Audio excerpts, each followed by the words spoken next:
man semaine passée foogoon naa ne on en avait fini avec cette histoire d'audience ratée man affaire bi. mais on en a fini non. Non on en a pas fini dañ koy suli. on n'en a pas fini dinaa la wax lu tax on n'en a pas fini parce que xam nga bi Mansour Faye waxee je l'ai reçu en 2013 man ma ne wax bi amatul njëriñ man dama foogoon ne dafa recevoir Ousmane Sonko à la veille de la présidentielle Sonko di négocier une reddition mais pour man on en a fini mais dafa mel ni wax bi paree guñu ci parce que ce matin Cheikh Issa Sall dellu si waat na préciser sa pensée dafa mel ni waa APR li ñu leen wax ne révélation yaa ngi ci kanam dafa mel ni loolu lañ nekk di dérouler alors l'autre Cheikh Issa Sall il dit que Sonko en fait Sonko dafa ñaan audience bi dafa ñëwoon pour intercéder en faveur de Tahibou Ndiaye qui était inculpé par la CREI qui a été inculpé le 26 avril 2012 condamné à 5 ans de prison et 2,6 milliards d'amende ak beaucoup de ces biens sur lesquels l'État a mis la main ñu ne dafa ñëwoon pour intercéder dafa bëggoon gis Macky Sall pour intercéder pour Tahibou Ndiaye mu mel ni affaire bi dafay rafraîchir tout ce qui a été dit jusqu'ici te yéen dans votre ligne de défense da ngeen ne waaw dafa amoon une société du président de la République boo xam ne après un audit dugg na fii génn fii dañ moo taxoon non bul isolé suñu ligne de défense wala nga bàyyi man ma wax la suñu ligne de défense wax ma seen ligne de défense d'abord man wax ji franchement jàpp ma ne sax lu ñu war a téye la fii quoi y a beaucoup d'autres sujets yu gën a intéressant yu ñu Sénégalais yi di xaare mais puisque andi nga ko duñ ko esquiver non plus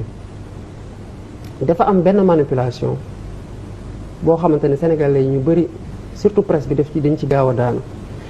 gis nga Cheikh Issa Sall ci boppam lan moo tax ñëwul sa invitation je retire ma question bul répondre dafa doon baax moom mu ñëw fii wax automatiquement ma wax parce que débat croisé la. non c'était pas un débat qui était annoncé. non je dis débat croisé la parce que bu ñëwoon jóg nii wax fi dara dans la fraîcheur ñu ko suivre mu jóg ma wax bu boobaa daal. mais Cheikh Issa Sall dina ñëw. mais bu dee ñëw je propose maa ngi lay ñaan nga woo ma nga woo ko parce que dafa am loo xamante ne Cheikh Issa déjà mënul nekk un témoin crédible. Pourquoi? Parce que un c'est un hors-la-loi. Deux hors-la-loi comment ça? Deux il est clivé. Trois il n'est pas libre. Cheikh Issa Sall lan moo ko def hors-la-loi. maa ngi ñëw Cheikh Issa Sall xam nga bi ko Mansour Faye convoqué comme témoin dafa taxaw ci statut dafa ne un haut fonctionnaire magistrat de son état. Le statut des magistrats de la Cour des comptes day interdit Cheikh Issa Sall mu def de la politique. Il a foulé royalement au pied cette interdiction-là qui est contraire à son statut et son serment. Ba taxoon le lundi 25 avril 2016 le comité de juridiction de la Cour des comptes defoon un communiqué pour fustiger le comportement, l'engagement militant de Cheikh Issa ak dans le cadre du référendum et du maire de Wack Ngouna, un certain Dieng, qui est aussi son collègue à la Cour des comptes. Mais Bassel, il faut juste dire que seeni procédure autorisé na leen mise en disponibilité. Maintenant, justement, au plan éthique et moral, on peut s'inquiéter. On peut s'inquiéter, mais quand ils sont en disponibilité, ils n'ont plus aucun rapport avec la justice et les juridictions. li ngay wax ne erreur la et manipulation xam lan moo tax boo demee ci article 21 de la loi organique sur la Cour des comptes bu 2016 su ma juumul ci disposition bi am na fu ñuy waxee ne que magistrat Cour des comptes mën na nekk ci position yu bëri dont l'activité, le détachement, la disponibilité et la mise sous les drapeaux. Gis nga 4 situations yëpp yow yaa ngi garder tout le temps ton statut. Sa statut da nga koy garder toujours. Tant que yaa ngi am statut magistrat, le statut des magistrats dafay appliquer wu ci yow. Xam nga disponibilité lan lay décharger? L'exercice de la fonction. kon sénégalais yi ñuy tuur lërëm ci loolu nañ xam ne dara amu ci. C'est un hors-la-loi qui a la protection du camp du président de la République. Sinon, la Cour des comptes n'allait pas sortir son communiqué de 2016 qui est disponible. Donc loolu lañ ko teg ci côté. Ce hors-la-loi là qui foule aux pieds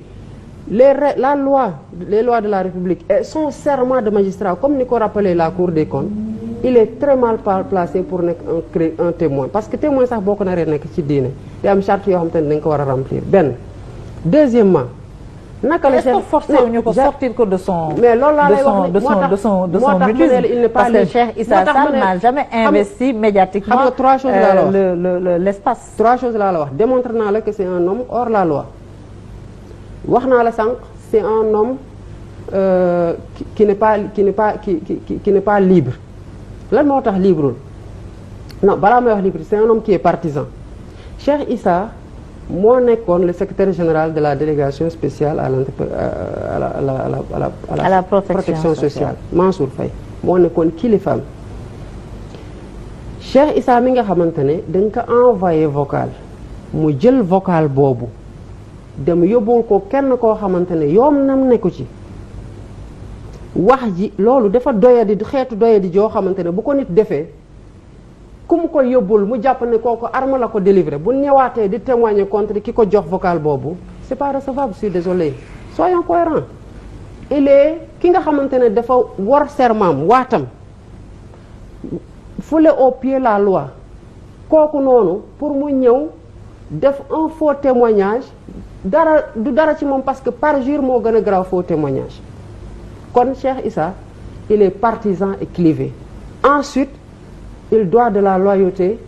à Mansour Faye mi nga xamante ne sûrement a des choses contre Cheikh Issa parce que Cheikh Issa il n'est pas très net. Il n'est pas très net nga wéer ko fat ma wéer ko ci son train de vie sa rémunération ak poste yi nga xamante ne moom la occupé. Ensuite Cheikh Issa mooy koo xamante ne loolu moo ko tax mu ñàkk liberté. Gis nga kay moo xam man damay d'accord nga ne quelqu'un un gestionnaire n'est pas net bu fekkee ne il est épinglé bu fekkee ne il est poursuivi bu fekkee ne une instance comme la CREI ou l'AFNAC s'interroge sur sa richesse, sur ses avoirs. Gis nga xam nga yow yaa toog ba ne est-ce que Cheikh Issa n'investit pas les médias temps yi lan nga gis ci Cheikh Issa activisme médiatique subitement sorti de sa torpeur ki nga xamante ne moo noonu bu ne prip foog naa ne léegi Cheikh Issa la ne boo newul prip parce que bi ñu nee prip ba léegi kenn déggatu ko léegi Cheikh Issa moo avancé mu mel ni une marionnette boo xamante ne dañ koy ne demal fee nga wax lii demal fee nga wax lii et le gars mais li nga wax ni tamit il fait pitié parce que il n'est même pas à l'aise dans ce qu'il dit. Mais li nga wax ni tamit occulté wul dara révélation yi nga xam ne révélé wul dara j'y arrive non kay ma wax la révélé wul dara man dama am chance su période boobu mbir mi xewee 2013 déjà buñ Sénégal lu ñu jàppoon au départ mooy Ousmane Sonko day tirer à boulet rouge sur le régime le matin bu ngoon jotee muy xool nu muy àndee président de la République man je sais en âme et conscience mën ci waat teg sama loxo ci kaamil waat que après la présidentielle ay nit ñu nekk palais di liggéey palais bi Macky Sall nekkee président de la République ba léegi approché nañ ñu lu bëri insister pour ñu dem bokk ci dialogue national ak dajeek président de la République Ousmane Sonko ne ñett bu desatul dara nag xam nga ñun may mun a nañu Sénégalais yi baal surtout ñu fi nekkoon di def politique dama yaakaar nag sur le plan de la probité et de l'éthique Ousmane Sonko dafa yóbbu mbir mi fi nga xamante ne gars yi amatuñu lu ñu wax xam fu ñu mujjee 2013 pendant qu'il n'était non j'arrive pendant voilà pourquoi on s'interroge mais j'arrive pendant qu'il n'était même pas président de la qui engagé en politique il a cherché à me rencontrer loolu lañu dese loolu bu graawoon xeetu gravité bu ñu yaakaar ne mën nañ ko am ci présidentielle bi bu ñu doon sos affaire Touré lañ ko mais Bassirou léegi kaay ma wax la nag lan moo xewoon 2013 non xam nga lan moo tax ñu sonal leen ci wàllu probité parce que da ngeen xëccu woote benn taxawaayu probité nee ngeen yéen a gën a set loxo ci landerneau politique démontré donc bu Cheikh Issa Sall ne Ousmane Sonko patron de syndicat des impôts wala patron honoraire du syndicat des impôts dafa dem di intercéder auprès de Mansour Faye pour quelqu'un qui a été inculpé. On se pose des questions. Mais justement Cheikh Issa d'abord il n'est pas crédible dinaa la démontrer que lu mu wax dara amu ci déglu ma rek. Je veux bien. Ousmane était secrétaire général honoraire du syndicat dama la doon wax sànq dañu yëkkati level bi ba gars yi di ils se sont mis ndeysaan xam nga Ousmane dañ ko dàq mu ne état ak moyen d'investigation yu mu am yépp nañu xool lépp li nga xamante ne mën nañ ma fa taxal gis nga à la veille de la présidentielle 2019 am na benn commissaire à la retraite boo xamante ne dañu ko tafoon pour mu gëstu fépp foo xamante ne mënoon na am lu mu taxal Ousmane Sonko dara rien te loolu ñu ngi ko commencé de 2016 à 2019 gisuñu dara 4 ans de recherche avec les services d'investigation de l'État ñun nag dañu ñëw li ñu doon wax ay candidature à la présidentielle de la République mënuñoo ko wax doo dégg Ousmane Sonko détourné na doo dégg Ousmane Sonko est corrompu doo dégg Ousmane Sonko franc-maçon la doo dégg Ousmane Sonko homosexuel la li ci des mooy un beau-frère qui n'est là que par la baraka d'un heureux ménage de sa sœur moo nekkoon dans un plateau di targué que Ousmane Sonko mu ngi xeeb le statut de beau-frère que j'ai mais pourtant 2013 il a ñaan na ma audience pour ma intervenir auprès du président de la République journaliste bi ne ko mais Ousmane Sonko naka la demee seet bëggee audience ak Macky mu ne ko non waxuma dafa bëgg audience ak Macky te pourtant quand il fait sa deuxième conférence de presse il insinue que c'était une audience avec Macky donc il est malhonnête li tax 2013 ma mën ci wax j'étais à l'aise parce que j'étais dans le même service que Ousmane Sonko à la direction des vérifications enquête fiscale il était chef de service de la direction de la brigade des vérifications immobilières une nouvelle brigade qui a été créée qui lui a été confiée tout comme ni ñu ko confié woon la rédaction du code de déontologie de l'administration fiscale man ma nekkoon dans la brigade financière internationale qui était aussi une nouvelle création pour le secteur financier sama bureau ak bureau Ousmane Sonko sorantewul woon te bi ko ñi ko soxla woon ne ko pour wax ko kaay jiite parti politique bu ñuy créer buñ ko waxee bu mu dem ci seen première réunion nit ñi nañu seet ay nit ñoo xamante ne mën nañu leen andi man ak Birame Souleye lay yóbbu kon je voyais Ousmane Sonko régulièrement deuxièmement bi Ousmane Sonko génne ci syndicat bi je fais partie de l'équipe qui l'a remplacé j'étais le chargé des affaires juridiques dama doon dugg ci bureau Ousmane Sonko allègrement qu'est-ce qui s'est passé à l'époque le syndicat dont je faisais partie a donné mandat à président Ousmane Sonko pour qu'il défende Tahibou Ndiaye Ousmane Sonko si les mêmes circonstances se présentaient aujourd'hui il allait faire la même chose. Tahibou Ndiaye. Oui on a défendu Tahibou Ndiaye et si c'était à refaire on allait refaire la même chose. Mais comment pour nan ngeen mën a wootee li ngeen di woote ba pare di défendre Tahibou Ndiaye. moo tax ñu def ko en 2012 2013 et si c'était à refaire on va le faire bi ñu doon radier bi ñu enclenché la procédure de radiation de Ousmane li syndicat bi def sax defu ko pour Tahibou Ndiaye parce que Ousmane au moins on lui a pris 5 avocats. syndicat bi moo ko fay. Ousmane nee na moom jëlal na Tahibou Ndiaye avocat. loolu peut-être c'est personnel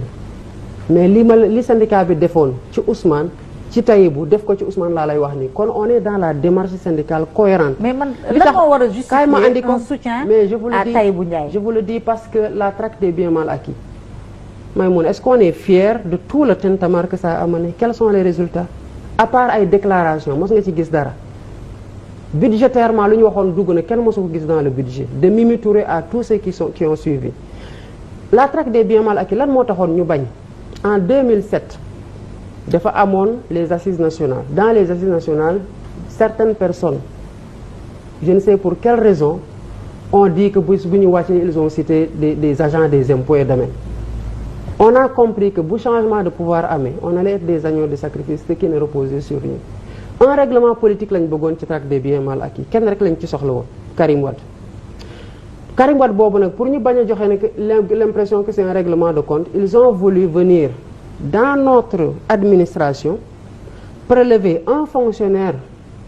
qui avait la mauvaise gueule pour ça assaisonner ko leur sauce de traque des biens mal acquis dans laquelle ils voulaient manger Karim. mais ce fonctionnaire là.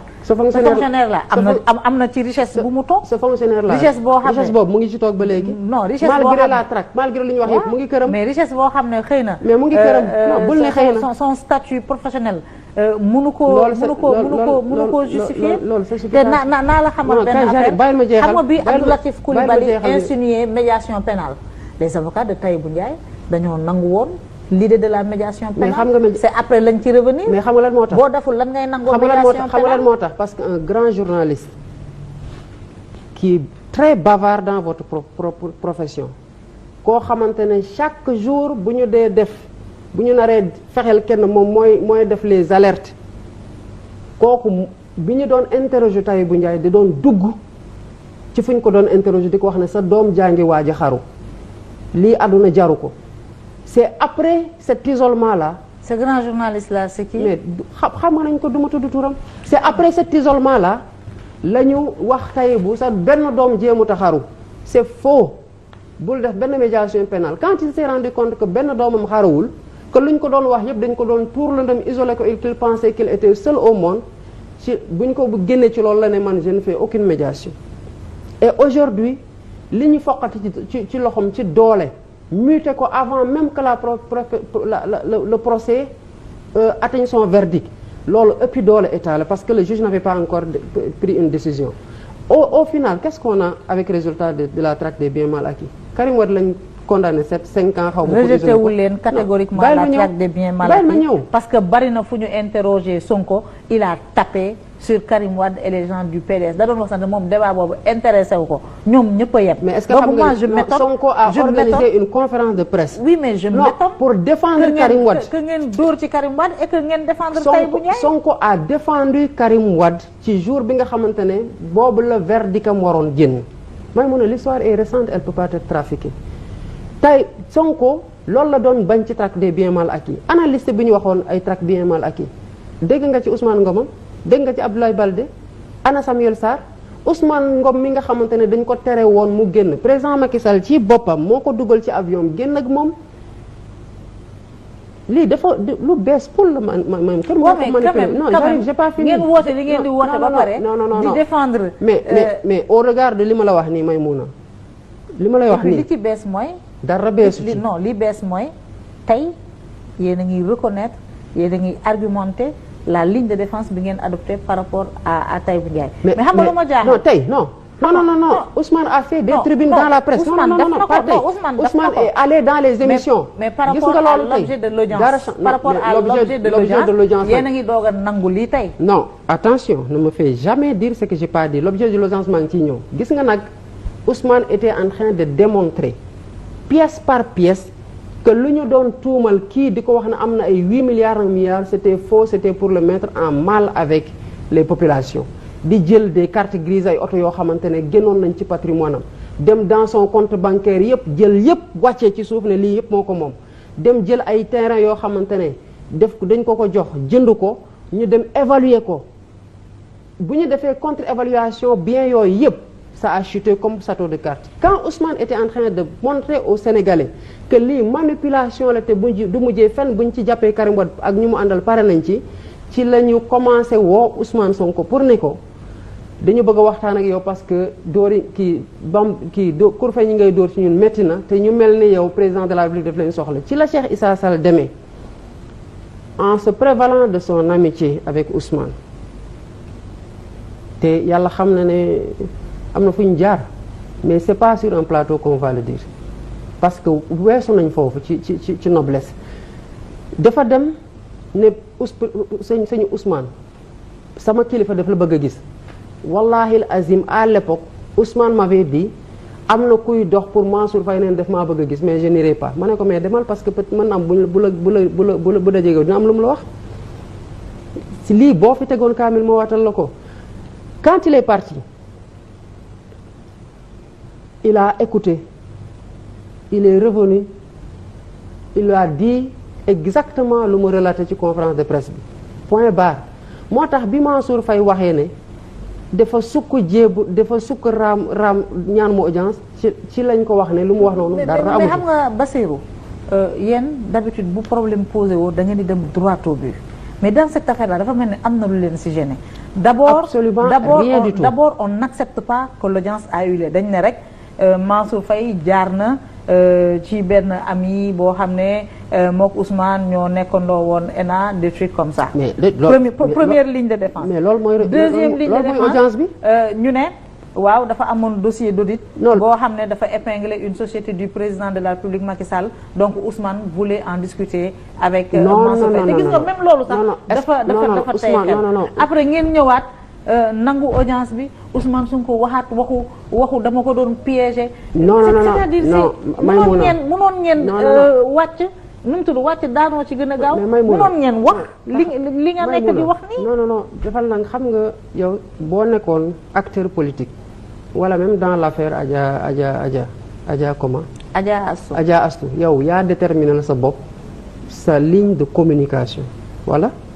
waaw mais j'ai pas tergiversé. non mais loolu. moi j'ai pas entendu de midi à 14h mais sa choix la. pour me mettre à terre ne baal leen. mais loolu sa choix la.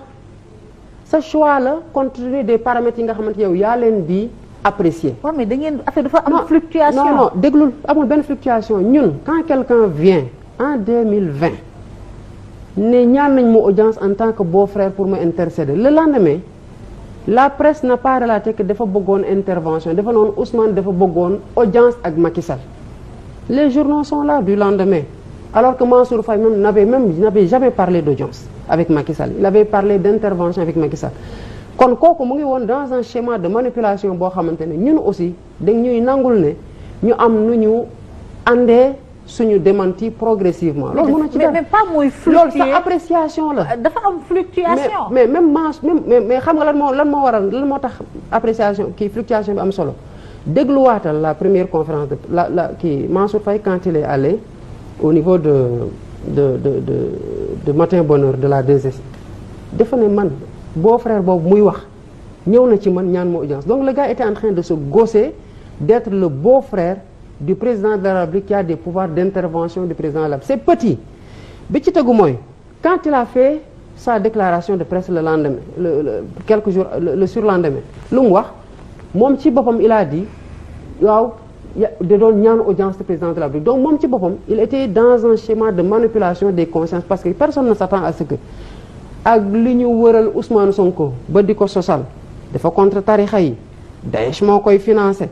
bu fi ñëwee kenn dootul baalati wax Tullow Oil moo koy financé attaqué suñu siège dem kër yaayam foog nga ne bu ñu amoon dara duñ ko wax donc nit ñi bu ñëwee ba 2020 ngay wax ay waxu audience 2013 les gens vont se dire mais attends ils veulent le ranger dans la même catégorie que ça mais le plus important c'est pas ça Mansour Faye déglul ses propos dans le même contexte dafa ne du ma bàyyi le gosse mooy insulté c'est que dafa dem grand jury il a été hautain et arrogant il y a pas 10 000 façons de le dire ah non s'il a créé m'enfant je n'irai pas répondre yow nga nekk d'abord ministre de l'assainissement et de l'eau déjà pendant qu'il était ministre de l'assainissement et de l'eau il n'a même pas été en mesure de donner à Goxu Mbacc qui est une île à 1,5 km de Saint-Louis de l'eau courante ñooñu day obligé chaque matin ñu jël seen pirogue duy ay bidons yu 20 litres matin et soir seen doom yi di def la même chose